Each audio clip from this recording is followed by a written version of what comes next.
Assalamualaikum warahmatullahi wabarakatuh.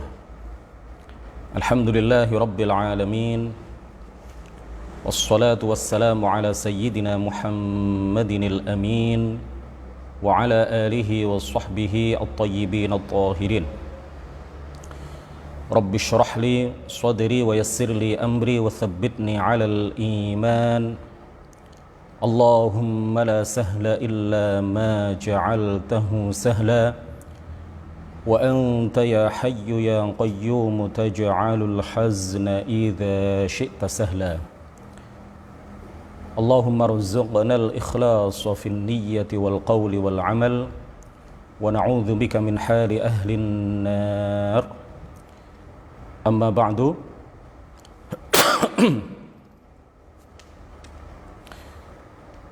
Para pemirsa, para peserta kajian online FB Yayasan Syahamah yang semuanya mudah-mudahan senantiasa mendapatkan limpahan taufik, rahmah serta hidayah dari Allah Subhanahu wa taala.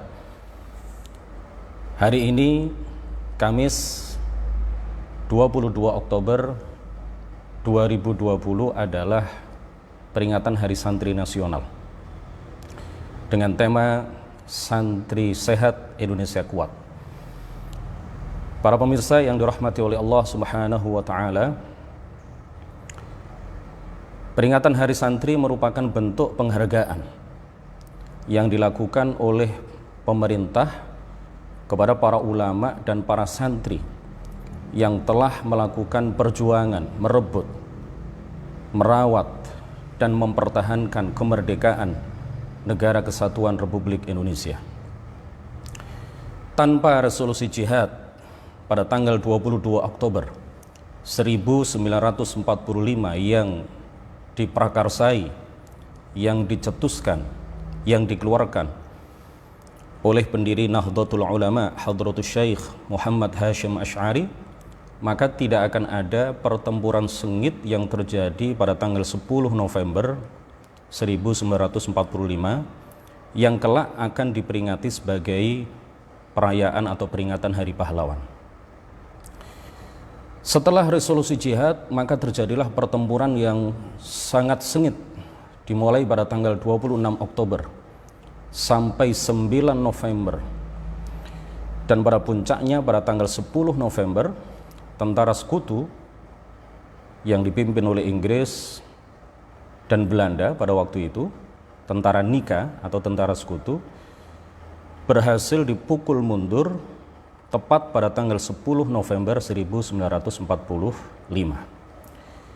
Atas jasa para ulama, para santri pada saat itu yang dikomandoi oleh Hadratus Syekh Kiai Haji Muhammad Hashim Asy'ari, maka kemudian tanggal 22 Oktober ditetapkan sebagai Hari Santri Nasional.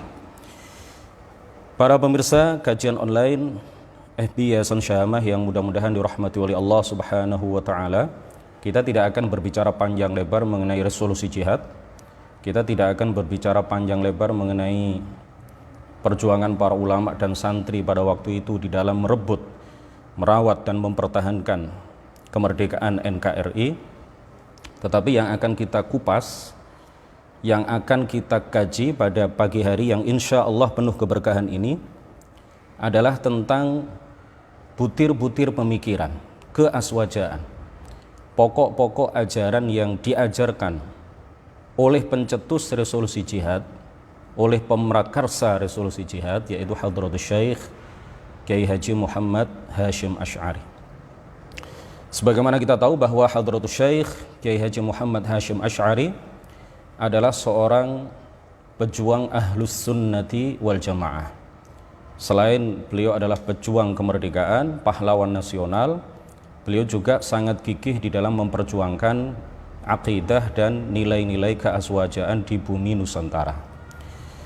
Ada banyak sekali pemikiran-pemikiran keaswajaan yang disampaikan oleh beliau, baik secara lisan maupun secara tertulis, yang perlu kita ketahui, yang perlu kita pelajari dan sangat penting untuk kita tularkan, untuk kita ajarkan kepada masyarakat luas.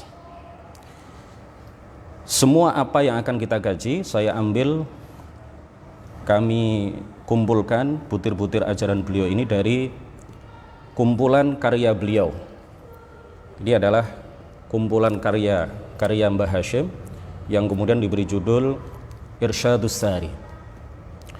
Jadi kitab Irsyadus Sari ini menghimpun beberapa kitab, beberapa karya yang ditulis dan dikarang oleh Hadratus Syekh Kiai Haji Muhammad Hashim bin Asy'ari.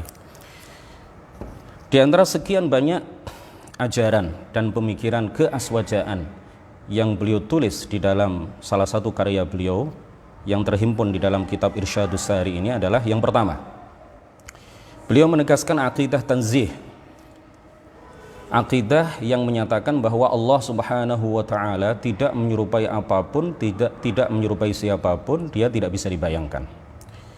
Beliau mengatakan di dalam muqaddimah kitab At-Tanbihatul Wajibat liman yasna'ul maulida bil munkarat wa asyhadu an la ilaha illallah wahdahu la syarika lah al-munazzahu 'anil jismiyyati wal jihati waz zamani wal makan. Dan aku bersaksi bahwa tiada Tuhan yang berhak disembah kecuali Allah semata. La syarika lahu, tiada sekutu baginya. Al-munazzahu, dia maha suci, Allah maha suci, 'anil jismiyati, dari berupa benda yang memiliki bentuk, memiliki ukuran, dari berupa jisim yang tersusun dari bagian-bagian. Allah bukanlah benda, Allah tidak memiliki bentuk sama sekali, baik besar, sedang maupun kecil. Wal jihati, dan Allah maha suci dari arah. Allah tidak di atas, tidak di bawah, tidak di kanan, tidak di kiri, tidak di depan, tidak di belakang. Allah ada tanpa arah. Waz zamani, dan tidak berlaku baginya peredaran waktu. Allah maha suci dari zaman.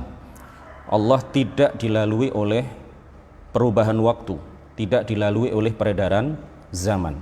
Wal makani, dan Allah ada tanpa tempat. Ini penegasan yang langsung disampaikan oleh Syekhu Masyayikhi Indonesia, maha guru para ulama, para kiai di Indonesia, Kiai Haji Muhammad Hashim Asy'ari, bahwa beliau adalah seorang sunni, seorang yang meyakini bahwa Allah ada tanpa tempat, Allah bukanlah benda, Allah tidak memiliki bentuk, maha suci dari bentuk, baik bentuk kecil, sedang maupun besar, dan Allah Subhanahu wa taala ada tanpa arah. Allah tidak di atas, di bawah, di kanan, kiri, depan ataupun belakang. Apa yang beliau ajarkan ini sesuai dengan apa yang telah disepakati oleh para ulama ahli sunnati wal jamaah dari berbagai belahan dunia, dari masa ke masa, dari generasi ke generasi. Semuanya menyatakan wa ajma'u ala anna Allah la yahwihi makan wa la yajri alaihi zaman. Semuanya telah ijma', semuanya telah sepakat menyatakan bahwa Allah ada tanpa tempat, dan Allah tidak dilalui oleh tempat, serta Allah tidak berlaku baginya peredaran massa. Yang kedua, Hadratus Syekh Kiai Haji Muhammad Hashim Asy'ari menjelaskan bahwa tawassul dengan adzawat al-fadilah, tawassul dengan orang-orang yang soleh, tawassul dengan para nabi, tawassul dengan para wali, tawassul dengan orang-orang soleh, baik ketika mereka masih hidup maupun ketika mereka sudah meninggal dunia, adalah sesuatu yang boleh. Sebagaimana hal itu dijelaskan oleh beliau di dalam kitab An-Nurul Mubin fi Mahabbati Sayyidil Mursalin. Silahkan dicek, tidak saya bacakan Arabnya untuk menyingkat waktu, di halaman 66 sampai halaman 75. Bahkan beliau juga tidak hanya membolehkan, beliau juga bertawassul ya di dalam karya-karya beliau. Dan ini merupakan bukti bahwa beliau tidak hanya membolehkan tetapi juga melakukan tradisi tawassul itu. Beliau tidak hanya berteori tetapi juga beliau melakukan praktek tawassul dengan adzawat al-fadilah. Sebagaimana kita tahu bahwa tawassul itu ada 3 macam. Yang pertama adalah tawassul dengan al-asma al-husna, atau dengan nama-nama Allah dan sifat-sifatnya. Yang kedua adalah tawassul dengan al-a'mal as-salihah, dengan amal-amal kebaikan yang kita lakukan. Nah, 2 bentuk tawassul yang pertama ini tidak ada perbedaan, baik di kalangan ahlus sunnah maupun di kalangan orang-orang Wahabi misalkan ya. Tetapi tawassul jenis yang ketiga yaitu at-tawassul bidzawatil fadilah, bertawassul dengan orang-orang soleh, ya, bertawassul dengan para nabi, bertawassul dengan orang-orang yang mencapai derajat kewalian, tidak di hadapan mereka ketika mereka masih hidup ataupun setelah mereka meninggal. Ini menurut kita ahlus sunnati wal jamaah, menurut para ulama ahli sunnati wal jamaah dari dulu sampai sekarang termasuk Mbah Hashim, ini boleh. Sedangkan menurut orang-orang Wahabi ini adalah sesuatu yang terlarang, bahkan ini menurut mereka adalah bentuk penyembahan terhadap orang yang dijadikan wasilah di dalam bertawassul. Na'udzubillah.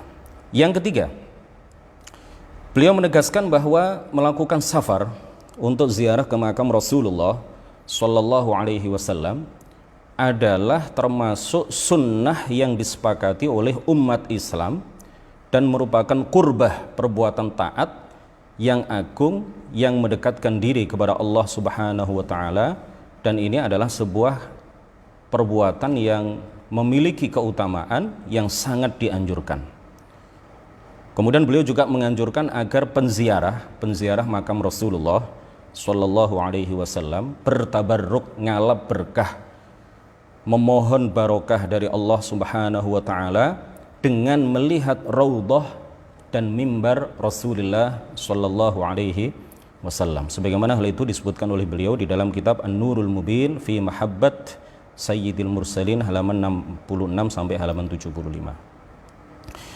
Kemudian yang keempat, Kiai Haji Muhammad Hashim Asy'ari juga menegaskan kewajiban bermadhab bagi seseorang yang bukan mujtahid mutlak, ya, meskipun telah memenuhi sebagian syarat ijtihad. Nah, ini beliau menegaskan sebagaimana juga ditegaskan oleh para ulama sebelum beliau, dan juga sebagaimana ditegaskan oleh para ulama dari berbagai belahan dunia, bahwa jika seseorang tidak mencapai derajat mujtahid, maka dia harus melakukan taklid, ya, dia tidak boleh melakukan ijtihad. Nah, ini beliau sebutkan di dalam karya beliau Risalah fi Ta'akkud Al-Akhdhi bi Madzahibil A'immatil Arba'ah. Jadi Mbah Hashim ini luar biasa, orang Indonesia, orang Jawa, tetapi memiliki banyak sekali karya yang beliau tulis di dalam bahasa Arab. Yang kelima, Kiai Haji Hashim Asy'ari juga mengikuti mayoritas ulama yang membagi bid'ah menjadi bid'ah wajib, bid'ah haram, bid'ah sunnah, bid'ah makruh, dan bid'ah mubah. Beliau juga menegaskan bahwa menggunakan tasbih, subhah itu alat untuk bertasbih, alat untuk berzikir, kemudian juga melafalkan niat, ya, membaca usolli, talqin mayyit, sedekah untuk mayyit, tahlilan, ziarah kubur, dan hal-hal semacam itu, semuanya itu adalah bid'ah hasanah. Memang tidak pernah dilakukan pada masa Rasulullah, tidak pernah dilakukan pada masa sahabat, tetapi ini adalah sebuah hal yang hasanah, sesuatu yang tidak bertentangan dengan Al-Quran dan hadis, bahkan sesuai dengan nilai-nilai yang diajarkan oleh Al-Quran dan hadis, dan ini bukanlah bid'ah sayyi'ah, sebagaimana hal itu ditegaskan oleh beliau di dalam kitab Risalah Ahli Sunnati wal Jamaah halaman 8. Kemudian yang keenam, mengenai tasawuf dan sufi, Kiai Hashim menyatakan bahwa tasawuf dan sufi sejati adalah yang sejalan dengan Al-Quran dan hadis, sebagaimana beliau tegaskan di dalam Ad-Durar Al-Muntathirah fil Masailit Tis'a Ashrah halaman 7. Beliau mengatakan begini: Fasluk tariqal qawmi talqa yumnah idhil kitabu qaiduhu was sunnah. Tempuhlah olehmu jalan ahli tasawuf sejati, niscaya engkau akan menemukan kebaikan yang agung, karena pedomannya adalah Al-Quran dan hadis, Al-Quran dan sunnah. Nah, ini menunjukkan bahwa beliau sangat menentang praktek-praktek yang diklaim sebagai praktek tasawuf, praktek thariqat, tetapi bertentangan dengan Al-Quran dan hadis. Thariqat harus jalan dengan Al-Quran dan hadis, tasawuf harus jalan dengan Al-Quran dan hadis. Seorang sufi sejati adalah seorang mukmin yang mengamalkan Al-Quran dan hadis. Yang ketujuh, beliau menegaskan bahwa salaf atau salafiyun atau salafi di Indonesia, kata beliau, adalah orang-orang yang mengikuti dan melestarikan cara beragama dan ajaran-ajaran para pendahulu yang membawa Islam ke tanah Jawa. Salafi atau salafiyun, kata beliau, adalah di tanah Jawa ini, di Indonesia ini, yang disebut salafi atau salafiyun itu sejatinya adalah, kata beliau, para pengikut madhab Syafi'i di dalam fiqih, madhab al-Imam al-Ash'ari dalam usuluddin, dan madhab al-Ghazali serta Abul Hasan Asy-Syadzili dalam tasawuf. Hal itu ditegaskan oleh beliau di dalam kitab Risalah Ahli Sunnati halaman 9. Kemudian yang ke-8, Salafi atau salafiyun, kata beliau, adalah umat Islam yang memegang teguh ajaran-ajaran para pendahulu mereka, yaitu bermadhab dengan madhab tertentu. Ya, sebagian besar di antara mereka adalah para pengikut 4 madhab. Ya. Kemudian berpegang teguh pada kitab-kitab yang mu'tabar, kata beliau, mencintai ahli bait, mencintai para wali, mencintai orang-orang soleh, kemudian bertabaruk dengan mereka, baik ketika mereka masih hidup ataupun setelah mereka meninggal dunia. Lalu salafi dan salafiyun adalah orang-orang yang gemar melakukan ziarah kubur, talqin mayit, sedekah untuk mayit, meyakini adanya syafaat, meyakini kemanfaatan doa, meyakini kemanfaatan tawassul, dan ajaran-ajaran salaf lainnya. Ini bisa dilihat, dicek di kitab Risalatu Ahli Sunnati wal Jamaah karya beliau halaman 9. Kemudian beliau melanjutkan di halaman-halaman berikutnya di kitab yang sama. Beliau mengatakan bahwa para pelaku bid'ah al-mubtadi'un muncul di Indonesia pada sekitar tahun 1330 Hijriah.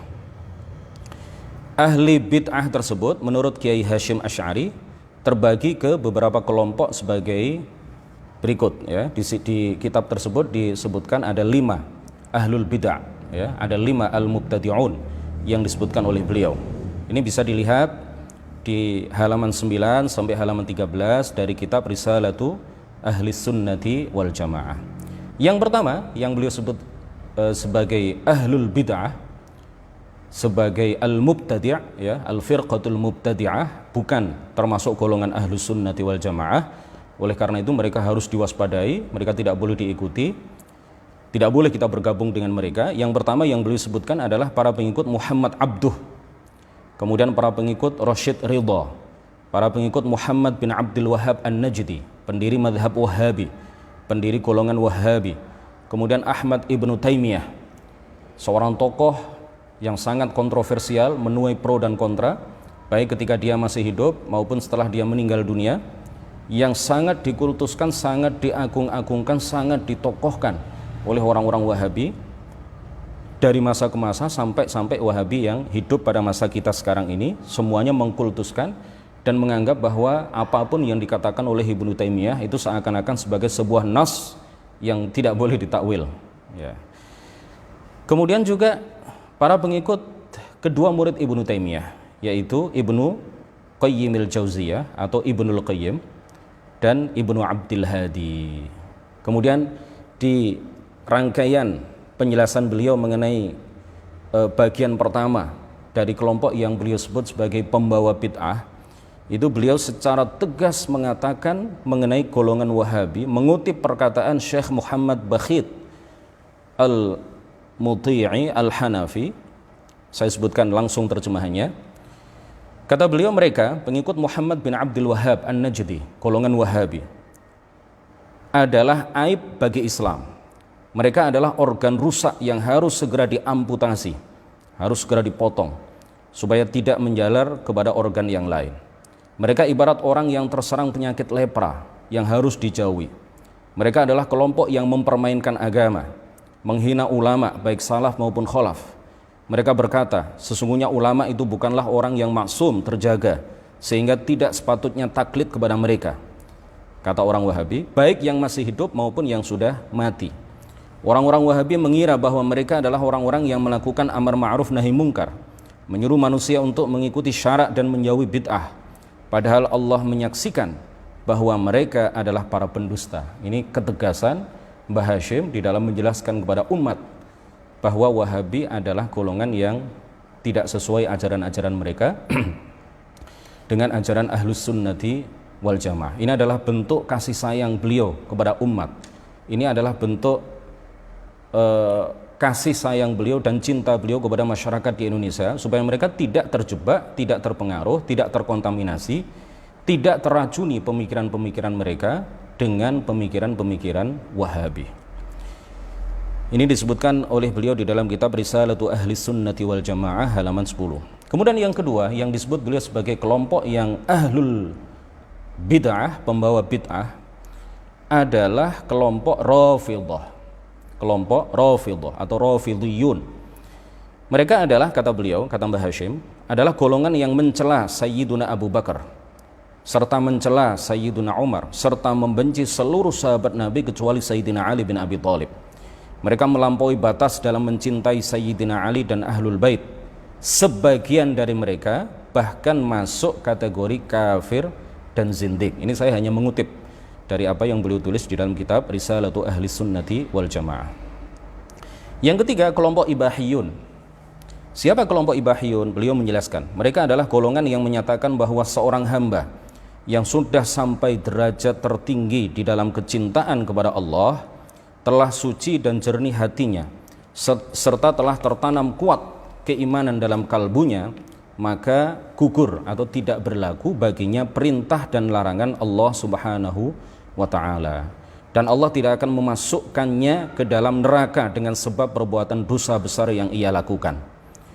Sebagian dari mereka menyatakan bahwa hamba tersebut gugur baginya ibadah-ibadah yang zahir, ibadah-ibadah seperti sholat dan lain sebagainya, dan ibadahnya hanya berupa merenung dan memperbaiki perilaku yang batin. Paham seperti ini sebagaimana ditegaskan oleh Sayyid Muhammad Murtadha Az-Zabidi, dan ini dikutip oleh Mbah Hashim di dalam kitab Risalatu Ahli Sunnati wal Jamaah. Beliau menegaskan, Sayyid Murtadha Az-Zabidi dalam Syarah Ihya Ulumiddin, ya, di dalam kitab Ithaf As-Sadatil Muttaqin bi Syarhi Ihya'i Ulumiddin, beliau mengatakan bahwa ini adalah sebuah kekufuran, ini adalah sebuah kezindikan, dan ini adalah sebuah kesesatan. Kemudian yang keempat adalah para penganut paham reinkarnasi, ahlut tanasukh. Mereka adalah golongan yang meyakini reinkarnasi roh dan berpindahnya roh selamanya, ya, dari satu badan ke badan yang lain. Jadi selalu begitu, roh itu berpindah dari satu badan, dari satu jasad ke jasad yang lain. Itu dalam keyakinan ahlut tanasukh, ya, orang-orang yang meyakini paham reinkarnasi. Setelah orang itu meninggal, maka rohnya itu berpindah, ya, ke jasad orang yang masih hidup. Dari satu badan, katanya, ke badan yang lain, disiksa atau memperoleh kenikmatan sesuai dengan suci atau kejinya roh tersebut. Paham seperti ini, kata Mbah Hashim, jelas adalah sebuah kekufuran. Yang kelima, para penganut paham hulul dan ittihad, para penganut paham hulul dan wahdatul wujud. Mereka adalah kaum sufi gadungan, kata Mbah Hashim, jahalatul mutasawwifah. Mereka berkeyakinan bahwa tiada yang ada kecuali Allah. Allah adalah keberadaan mutlak, dan segala sesuatu selainnya tidak disifati dengan keberadaan sama sekali.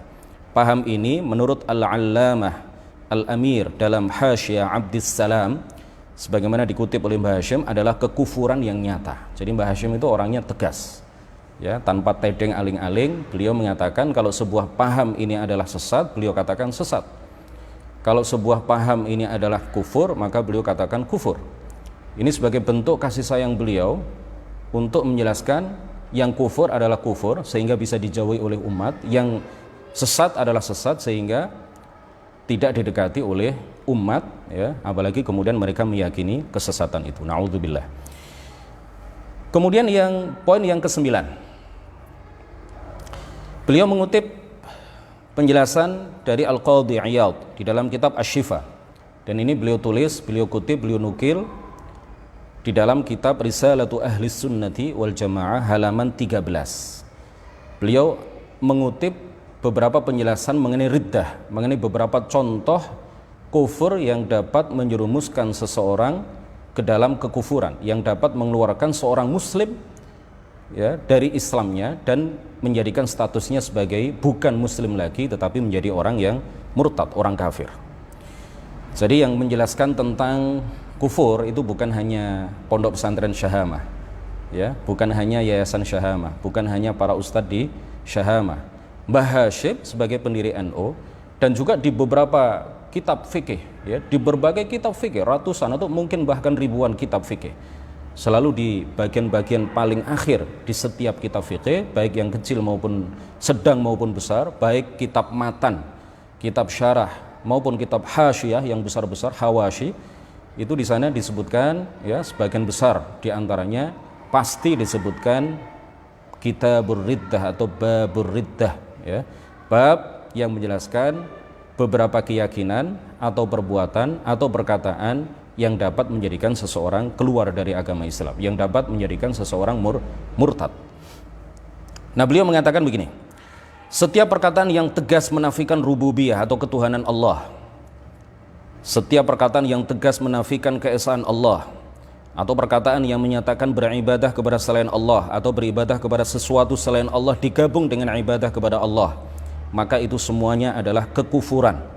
Seperti perkataan golongan Dahriyah, orang-orang Kristen, Majusi, orang-orang yang menyekutukan Allah dengan menyembah berhala, para malaikat, setan, matahari, bintang, api, atau siapapun dan sesuatu apapun selain Allah Subhanahu wa ta'ala. Demikian pula para penganut keyakinan hulul dan reinkarnasi.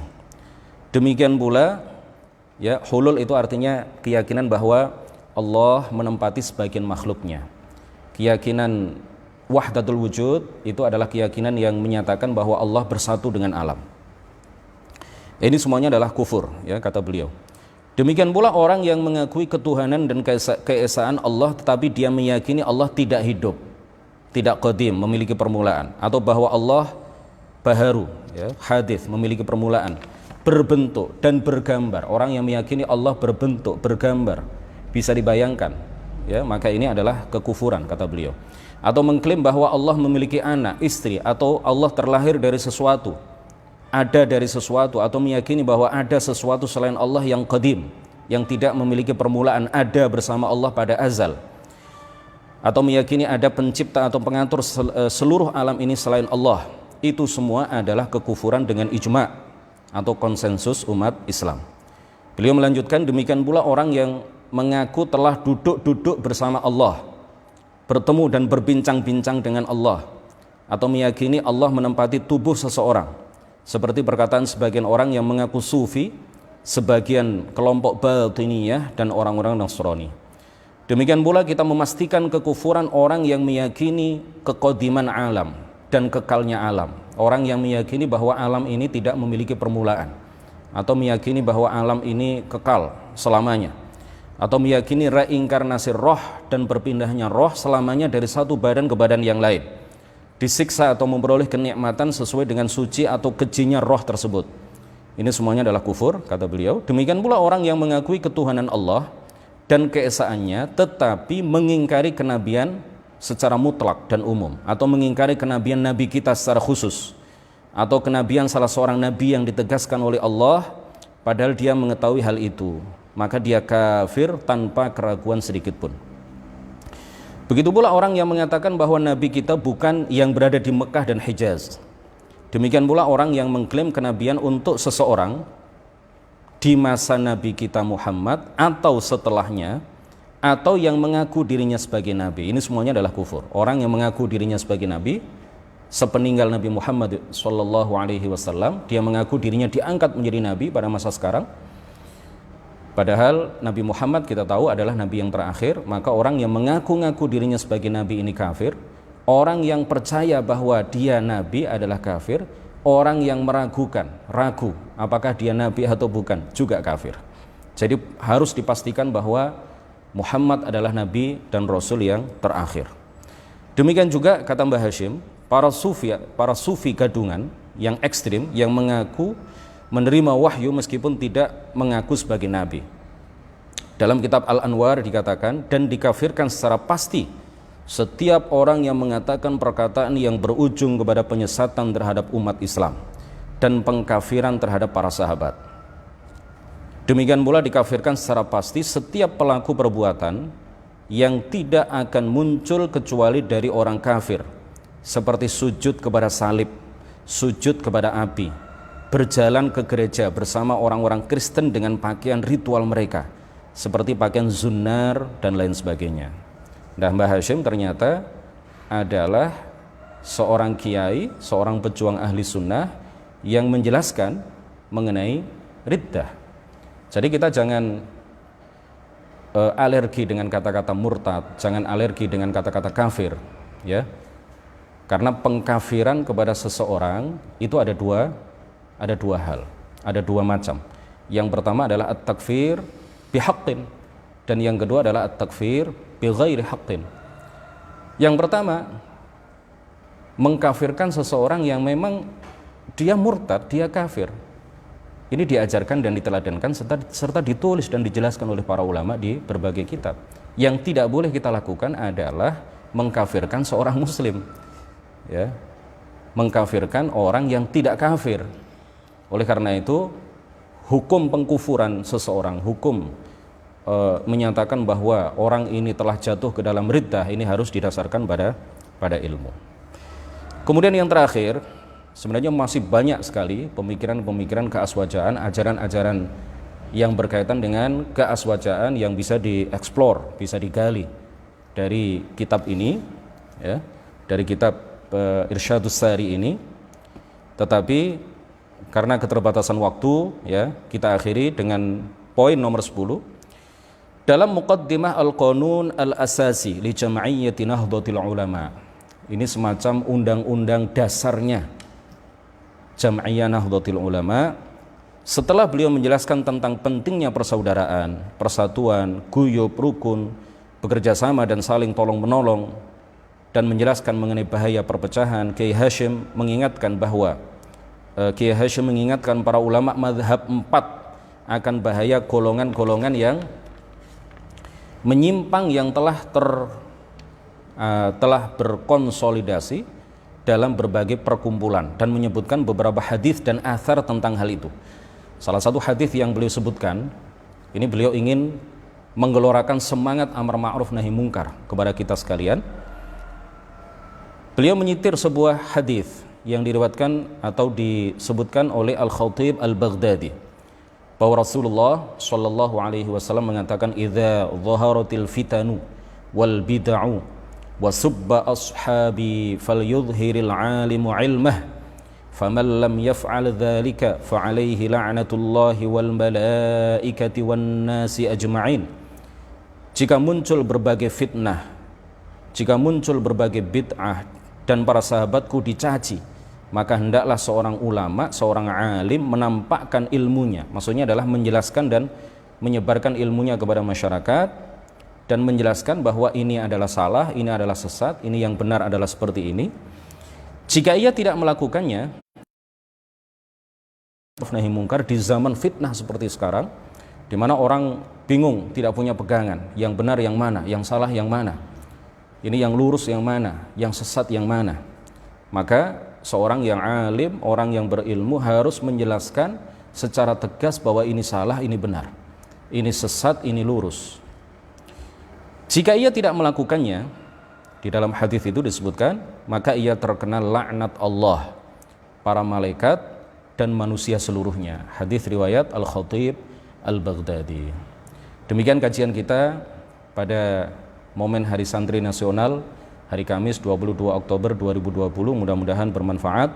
Mudah-mudahan ini melecut semangat kesantrian kita untuk meneladani apa yang telah diteladankan oleh pencetus resolusi jihad pada tanggal 22 Oktober 1945 yang lampau, yaitu Kiai Haji Muhammad Hashim Asy'ari. Mudah-mudahan kita bisa meneladani perjuangan beliau, baik di dalam merebut, ya, memerdekakan dan merawat negara kesatuan Republik Indonesia dari penjajah, maupun perjuangan beliau di dalam merawat dan mempertahankan kemerdekaan negara kesatuan Republik Indonesia dari upaya-upaya baik secara pemikiran maupun secara hal-hal yang lain yang ingin meluluh lantakkan negara kita tercinta ini, terutama dari rongrongan aliran-aliran dan paham-paham yang ekstrim, yang radikal, yang bertentangan dengan Al-Quran dan Hadis, yang bertentangan dengan apa yang diajarkan oleh para ulama